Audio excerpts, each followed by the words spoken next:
used to ride a bike, now I'm in the front, sipping on some yak, tryna get drunk, rolling up that pack. The street smoking raw, and I'm feeling, swear I'm feeling. Take a puff of loud, fill your lungs with clouds. Take a puff of loud, fill your lungs with clouds. Take a puff of loud, fill your lungs with clouds. Take a puff of loud, fill your lungs with clouds. Take a puff of loud, fill your lungs with clouds. Hey, let me get sativa. I believe compliment my reefer. Raw paper to roll it. Need me a pick or a torch just to light it up.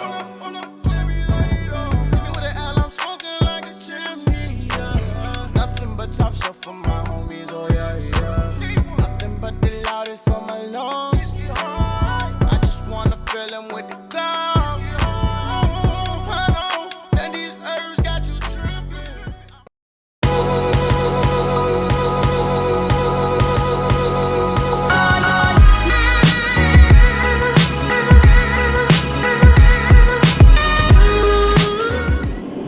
Hey, listen, you talking to a person, I believe you as well. Go I ahead. believe you 100% because I went through a similar experience, not with Santeria, but with Christianity. And Christianity to me traumatized me completely because the way they perceived it, the church. And again, I was a witness to those things. I was a witness to exorcism. Yeah. What Cloryz is saying is true. I do too. I mean, Yeah.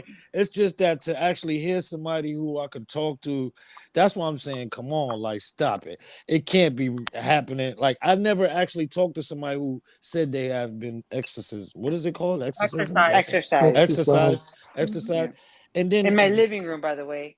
And why? Why? Because you was tripping So out, after like you was no, tripping so out. after okay, so leading me up until my suicide attempt, okay? So this is like the whole thing where it all started to kind of like get diagnosed and like people were starting to kind of listen to me because I was open about what I've always been a very verbal person. Nothing could shut me up. No ghosts, no, not like my teachers, not like it was bad. I've always been a very talkative person. But when I would say things that were really bothering me, to them it was like I was crying wolf. Like she just talks a lot. She's just talking for the attention. You know what I'm It's like saying? what Q said yesterday. Maybe they thought it was for attention. Exactly. But really, I was having the worst nightmares of my life. I was being attacked by demonic entities. Like it was nonstop. I got to the point where I just didn't want to live anymore. This was a miserable life for me. People were calling me crazy. Like I couldn't have like a relationship with people outside of my home. It was very, very dark. And so what's happening to this person that wants to shine, that wants to be bright and is being held back is that you are not yourself. So why even be on this earth? So my first attempt to suicide was 16 years old. So when did your mother marry this Cuban guy? When I was 1. Oh, okay. So there was 16 years, and he's the guy that brought the satanic stuff in? All the time. Okay. So that's to 16 him, years. to him, it was spiritual. To him, it's spiritual because Santeria, they're very spiritual. But again, there's good and bad to every religion, every belief. But in Santeria, it's very spiritual to them because they call onto spirits. It's a very spiritual thing. So to them, they don't see it in a satanic way. They don't see it as an evil thing. But to other people, it is because it's a very scary religion. It must scary world. It must give them a sense of power and manipulation, though. Big time. I never All thought about that. So Of when course. you say, give me an example of like a powerful exercise that he would be able to do and be like, wow, he's the man. What would he be able to do for people? So the seances were very powerful with people. That had a very big impact with people. The card readings and the shells, and just like work. So like, hey, I need to find a job, or hey, I need to have this woman love me, or hey, I need to get rid of this person. Certain rituals that was actually voodoo. That's what gave them power and credit. And it worked. It would work. I saw it. I would see it work not only within my own people, like them doing it to other people, but it happening to like to my mom, where she'd made attempts. I specifically remember going to court with my mom. I must have been 6 or 7 years old, going to court, and my mom was filing for a divorce. And before we left there, we were already getting back into his car. What? Like, there's no way that you are, being abused, and like you just filed for divorce, but you're getting back in his car. But that's This is fear. crazy. That's fear. Fear can control so many things. He was, but he That had could him be tied that around her. voodoo shit too, yo. That Look, could be that love I voodoo wanna, shit I too. really wanna, I use the Bible a lot, and I wanna make sure that throughout this entire conversation, all the glory goes to my Savior, because if it wasn't for him, I would not be here to tell the story. Oh There, man, and for real. right before I started this conversation with y'all, I was praying. I opened my word. I said, Lord, what word do you want me to use here? Like, guide me, because I refuse to go through this and not give credit to where it's deserved. Now, I'm not Yes. going to lie. There is certain things I've learned in the world that have helped me overcome as well, but it all comes down to God for me. Okay. Absolutely. So Absolutely. he Absolutely. brought me this verse, and I just remembered it now that we were talking about this. And it comes from Ephesians 6:11. It says, "For we not wrestle not against flesh and blood, but against the rulers of the darkness of this world, against spiritual wickedness in high places." That Yeah. right there is the perfect Yes. definition of Yes. exactly what I lived in my life. For real. For real. And so, how did that get manifest in the situation where your mother was sort of redirected to rejoin him, even though she had gone to court to get a divorce? Like, what did he do to cause her to be fearful? So, And I mean, it was a lot of manipulation too. Like, he was, very powerful with his words. Like, "Oh, you'll never find another man. You already have 3 kids. Like, who's gonna want you? You don't have a career.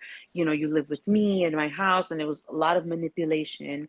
yeah, He would sweet talk her. It was very, And then the moment he had her wrapped in, it was all over again. The Mhm. threats, and if you ever leave me, and we would physically find voodoo, like mm, physical things that we would find with our names or our pictures, or a Whoa, piece of our whoa, hair, whoa. dolls. Then you know what time it is, fam. You know what time Yeah. it is, right? So now, with this being so young, and why I'm even focused on this a little bit is because you wasn't running around like me myself. At 12 and 13 years old, I was running around the streets wilding out. So I had a lot of things that I had coming to me. I had it coming to me. By 16, I was already getting in trouble, stressed out, had a kid and everything, right? You didn't Wow. go through any of this stuff. So when you when you got to the age of 16 and you was that depressed or that stressed out that you wanted to kill yourself, it strictly came from what you witnessed in your household, correct? Absolutely. Absolutely. And that's crazy because everything you witnessed in your house was based around some wicked, dark voodoo shit, right? Yeah. Yeah. So you think the day you tried to, if you want to explain to the people, like, as far as what you did and your emotions of that day, you coming out and saying, you know what, it's over for me, but because you told me you might have had a touch of possession on you that day. I'm 100% sure. And, at first I was in denial about that part, because Mm-hmm. again, it came back to the always being told I was crazy, I'm nuts, this can't be, this is just your imagination, you're bipolar, you're creating these people in your mind, like, people were convincing me, or trying to convince me, to the point where I almost really did believe, like, I'm just crazy. Mm. and so what turned that around? Like, Jesus what was Christ. okay? And so, how did you access your connection to him in order to raise yourself above all of this? Just the thought of how clear the answer is in my brain right now makes me want to choke up and cry. Go ahead, let it out. So I didn't know about the love of God. I didn't know about Jesus. I didn't know about any of that. And the 7 days that when I tried to commit suicide, they Baker acted me, and I had to go to the Miami Children's Rehabilitation Center there. And I was there for 7 days. And while I was there, I was in the room, and there was a young lady that was sharing the room with me. And she was talking about Jesus. I'm like, who's this guy, Jesus? Like, What are you talking about? You know, like Mm-mm. in my head, in my brain, I was scared of seeing any kind of priest. I had been molested by one of the priests where my stepdad used to go to church and do all of their things with. And so I was traumatized that this priest was going to want to come and fill up on me in a rehab. Like I was so hurt and Oh traumatized at man. that point. Oh I man. couldn't even heal inside the rehab. Like I was going through it. I was begging them to let me die. Like all of a sudden, this guy comes and he has people holding hands, and I'm like, here we go again. They're gonna bring some fucking fantasma in here. They're gonna bring some more shit. Like I can't deal with no more of this crap. You know, I really thought they were gonna have more seances. I'm like, oh my god, here we go again. Like this is it. And then when I approached, I left my room, and I specifically remember asking my parents, like, don't come see me, just bring me some more clothes. And I was organizing my clothes. I'm very OCD, organizing my clothes in the drawers that they gave us there. And I was ready to go to my next therapy. Even though I was super depressed, I still had a desire to live somehow. Mm. And so when I walked up into the circle and they were holding hands, I remember shaking. I was like shaking. I didn't understand what was going on. And the pastor, it was a pastor, he asked me if I had ever accepted Jesus Christ as my Lord and Savior. I was like, no. Like, what do you mean? And he's like, do you know who Jesus is? And I'm like, no, I don't know who Jesus is. So he, kind of explained it to me. And I was like, well, that sounds nice, sure. And that was the first time I'd accepted Jesus in my life. And how Now, did you feel? at first I was excited. I was just like, if they're really telling me that this is what they say it is, this is complete opposite from what I know. So like this could be good. What happened was that the moment I came home, I wasn't allowed to feel that way anymore. You Mm-hmm. I had to hide it. You had to I hide had it. to hide my new relationship with God, because to my dad I was the heathen. Like I was like he's like, how could you do this? This is Mm-hmm. my It was religion. it And was betrayal. It was betrayal. 100%. And so Well, that caused yeah, a lot of drama. Like when I'm telling you, like fights, he would throw pans at me, he would curse my life, like we would physically altercate all the time. It was horrible when I would speak about Jesus. So Hey, it pulled me back a lot. let me ask you something. Who saved your life the night of the suicide attempt? So we didn't get to talk about that yesterday, and I'm glad that you asked me that question. So my uncle, he's not my biological uncle, but my stepdad's brother and his wife and their two kids were living in one of our rooms downstairs because they had lost their house or whatever, and they needed a place to stay. So they put my brother in my room and they gave him my brother's room, and it's like literally it was a 2-floor house. It was on the same floor where I was trying to commit suicide. They said that they found me at their doorstep, passed out with my like passed out, and I had already tried to slit my wrist. But I don't remember trying to slit my wrist. I don't remember That that was the part. first time, or that That was the was the first first time? time. Yeah, Okay. that was the first time. So I remember taking all the drugs, but I don't remember trying to slit my wrist. When you say you took all the drugs, what you mean? How much drugs you took? I everything that was in there, Oh, you including saw. vitamins, all of But it, hold everything. up. If I'm not mistaken, this is where it got creepy. You said something guided you and said, "Go down to the medicine cabinet," right? Yeah, so I was in my How that bed. go? How that go? So that day was like a normal day to me, although I had already had a lot of suicidal thoughts before the actual day. I had never Mhm. spoken about that, Okay. and to anybody ever, period. I would never come out and say I'm feeling this type of way. I was always taught to not speak about my feelings. So get over it. Oh, get over it. Mhm. Um, so I went to school. I had a normal day. I went home. I had a normal dinner. I was like, okay, I'm tired. I'm going to go to sleep. And I laid in my bed and I pictured myself dead already. Like I Mm. remember it specifically. And I just remember closing my hands and like pretending like if I was in my coffin, what it would look like when they would find the letters that I wrote them, what my mom, if she would scream or she wouldn't. And like feeling a sense of like I don't want to do this, but I don't want to live here anymore. So the only escape is death. Did you feel free or you felt scared? What was your emotion during that time? I was scared shitless.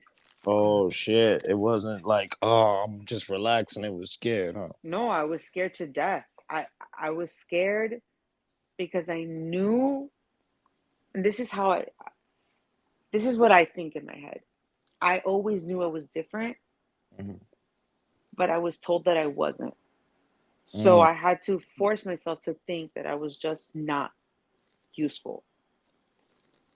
Even though deep down inside, I knew I was made for something bigger. Like, I don't know if this ever happened to you, but when I was a kid, I saw myself like a celebrity when I was older. I always saw myself being like this Me too. big person speaking in front of millions of people and making people cheer. And that's what I saw myself doing. And you was meant for today at 11 p.m. and Shut November. the front door. Look at that time. Yeah, you was meant for today.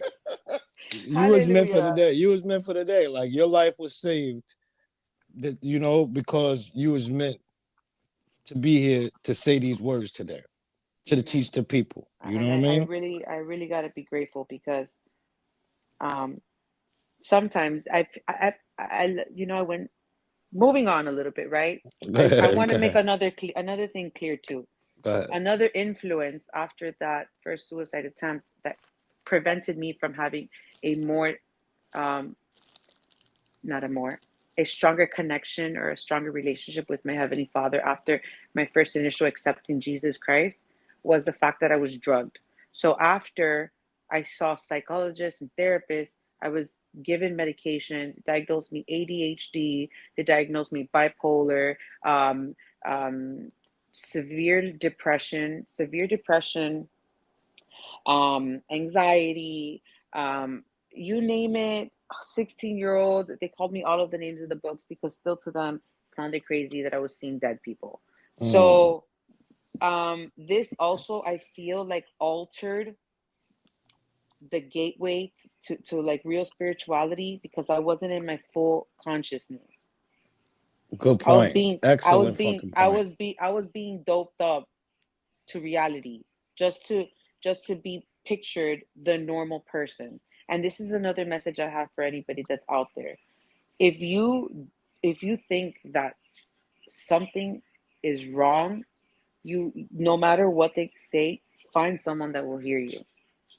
Because I kept going to the same people, thinking my mom and my dad are going to figure this out because, as a child, you look for your protector, for the people that are raising you to teach you what's right and wrong and tell you like yes or no. So I would go to my parents. That's such a hard lesson to learn when you're older, and you realize that sometimes your parents don't have the answers.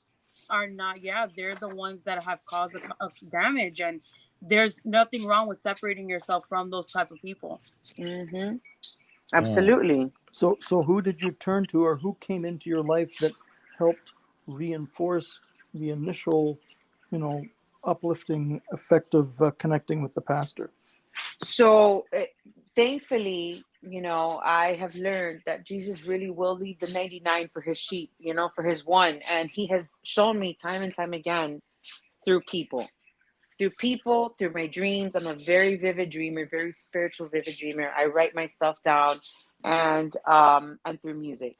So he's placed people in my life that introduced me to ways of being able to become closer to him, because I didn't know how to do it on my own. I didn't know that I could, put some worship music on, ask for forgiveness. What I've learned is that the word of God, Jesus, is the direct way to the Father. So how do I get to Jesus? Through the word of God, through praise and worship. And that's what I've learned. So that's what I do. But you learned it in a healthy way. Because again, there's Christianity, some religions, in not such a healthy way. So you learned it on top of the fact in a healthier way. Correct. And I was sober. Yeah. So what made you get sober though? What made you get sober? Now hold on, because I want to do the timeline, because you're fairly young right now.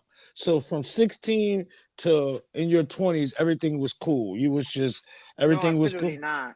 No? It got way worse after the first suicide attempt.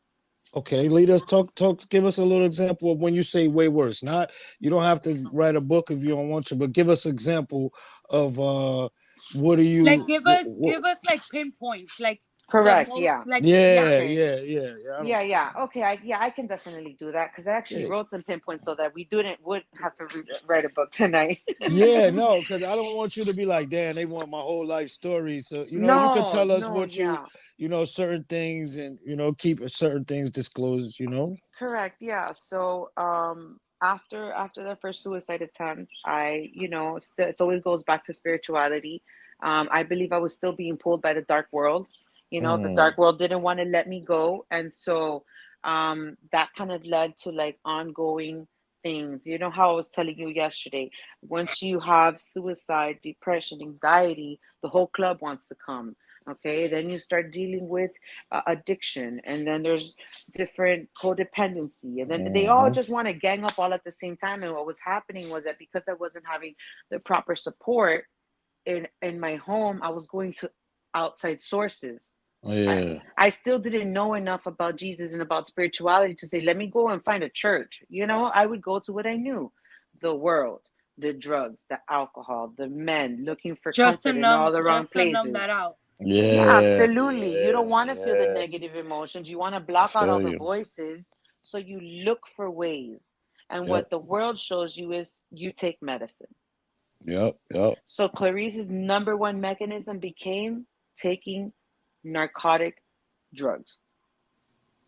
And Okay. so, it started with the psychedelic drugs where, supposedly one for the depression and then the other one to So they help were calm me prescribed. They down. were all prescribed drugs. All of them were prescribed drugs, which then later on led to just I was hooked.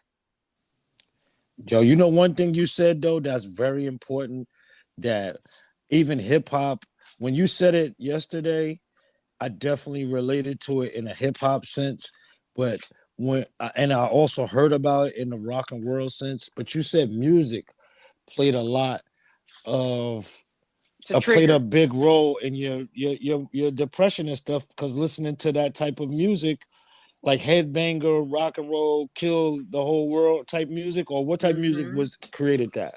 Yeah, so it was a lot of that. It was a lot of rocker, a lot. They call it the emo. The emo, yeah, it was emo. It was Like Linkin very. Park, Oh because you my have hard gosh. rock, you have like hardcore rock, you have alternative, you have so many different. But the emo stage, yeah, that was more like Linkin Park, Yeah. Corn. And if you actually think about it, the guy actually hung himself. Yeah, he did. He was Wow, I didn't know depressed. that. Yeah, Yeah, he the Wow. singer about from Linkin about Park. Yes. about almost 2 years ago. I think it was like towards the beginning of the pandemic. But yeah, it was a lot of that music. It was also a lot of romantic music. I know that sounds crazy, but like soft R&B or a lot of the Spanish, old Spanish salsa, which is very depressing, and people talking about a lot of that. So it was a Mm. mixture. Yeah, The music is pivotal for real. Like music, huge. as a young man listening to go rob this or go have this big chain or go buy this nice car for real. Hip hop. I don't give a fuck how many people say it don't influence you. We wanted to everything we heard on the radio. We wanted it by any means. And nowadays, look what they sell. And they sold us those type things. Oh, go get your nice car, go get you this, and go get you that. Now they selling used drugs. Mm-hmm. Yep. It don't sell go Yeah. look nice no more like they did back in the 90s, which was horrible because you now let you controlling young people mind through music. But Absolutely. now you even killing the people because y'all don't even sell get money no more. Y'all sell get high. Mm-hmm. And look how many young people are strung out over drugs. And they swear it's not the music affecting them though. Oh It no, is. it's a They huge really impact. don't understand that shit. They swear, oh, rap don't do that. Yes, it does. You Mm-hmm. might not. Your new Jordans came from a rap song, probably. Yep. Right or wrong.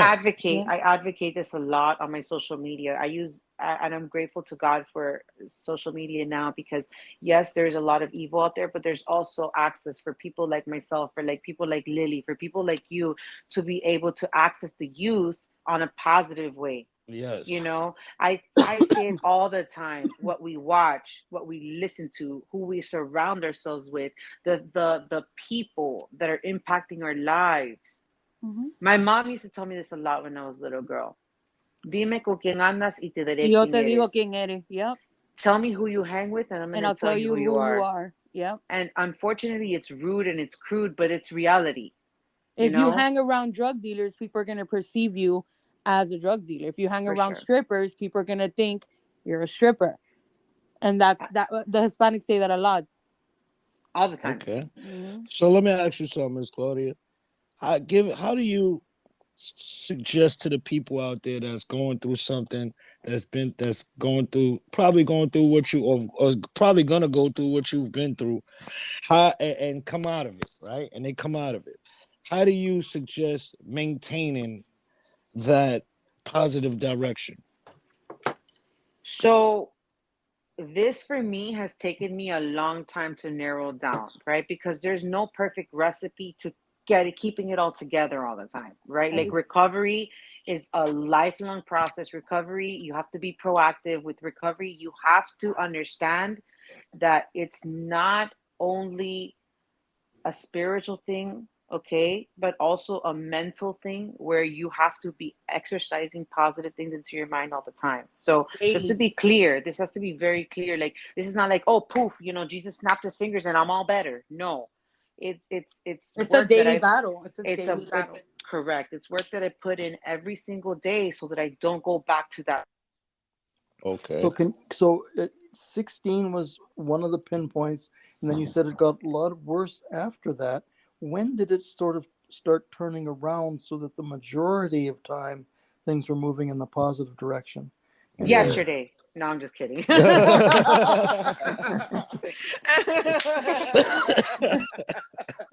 No.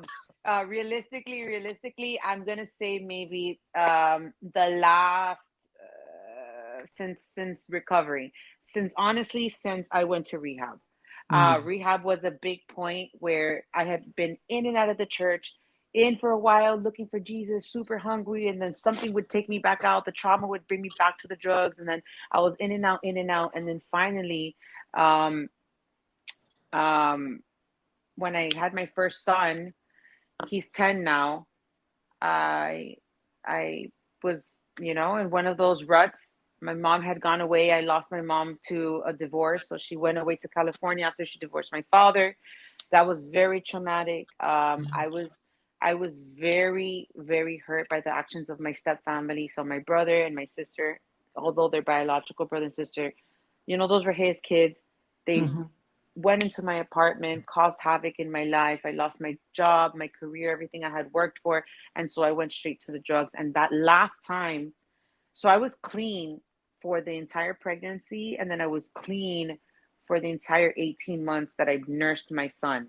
Mm-hmm. Right after I stopped nursing him, there's so many things happen, and I'm going to include postpartum. Postpartum doesn't have to be right after you give birth. It can happen even after you finish nursing. Mm-hmm. um it happened to me then. And again, Clarice didn't have coping skills. Clarice didn't know anything about how to stay clean. I just would get clean and hopefully figure it out. I didn't have a very strong relationship with God because, again, I was in and out of the church. Well, I'm not going to say the church, but I was in and out of my spirituality, my connection with Him. I didn't have anything consistent. Um, Finally, what happened was that I went back out, and that was the last time where it got really bad. The judge got a hold of me, and I was forced to do 6 months in rehabilitation. Mm-hmm. First 3 months were kind of a joke. I was in a shared rehabilitation where I was still dealing with a lot of manipulation, codependency, and just trying to manipulate my way out of situations. Connecting with men. Men have been a really big part of my trauma too. So I Do you was, think that comes from your stepdad? I think it comes from my biological father. Okay. I think it Why? rooted there. I think it rooted there. Why? Because he wasn't there. You was looking for that man guidance or that I, strength. I was looking for the love of a real father. Okay, okay. And so Thankfully, now that I'm older, I have found the love of a real father, and that's my Apa Padre. So for like, I'm grateful. But when I was younger and I didn't understand that, I always wanted to know where he was because I thought that he could have saved me. Yeah. so you were around 26 at this point? I was actually 24, 25 because Okay. my son, he was born 2011, and I went into rehab 2012. Okay. So Okay. yeah, that was the first time that so my first 3 months I got into altercation with one of the ladies, and I lost the 3 months. The judge took away my son, told me I was an unfit person, unfit parent. I was a danger to society. Those were her exact words. And I just stood there like You I had to said take her. it. That What might be Judge Cohen. You said her. that's exactly Judge Cohen, and I'm grateful for her. I'm grateful for her life. I'm grateful God, although she was very tough on me. She is very tough Um, cookie, man. yeah, Hey man, back up off God Judge used Cohen, her. y'all. Y'all gonna leave Judge Cohen alone, y'all. You Okay, know what? God okay. used that woman for my life. For real. For Yeah, the she's first time in my life, somebody believed me. okay. That's what's up right there. For the first time in my life, somebody saw a light in me and was like, "We need to help her. She's not crazy. She just needs help." And Guidance. absolutely. And that's the first rehabilitation center was kind of like a slap in the face. I lost my baby, and then that's where I was really forced to deal with myself because I didn't have to take care of my son. I didn't have, it was just me alone in that room trying to figure out how I'm going to get my son back. I had to deal with myself first. Mm-hmm. And So so, that rehabilitation forced me into Looking within. recovery. Yeah. Mm-hmm. and so what steps did you take to start going upwards from that point, and how did you keep going?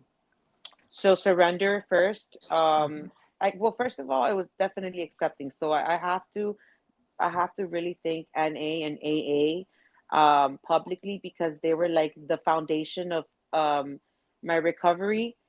That's where I started to kind of learn and understand that this is a real thing. That addiction is a real. It's not just like this pretend thing that people. Well, you have sometimes you don't. It doesn't even happen by choice. Like as you can see with me, um, accepting, right? That was first, and then surrendering. Okay. And Awesome. what Awesome. action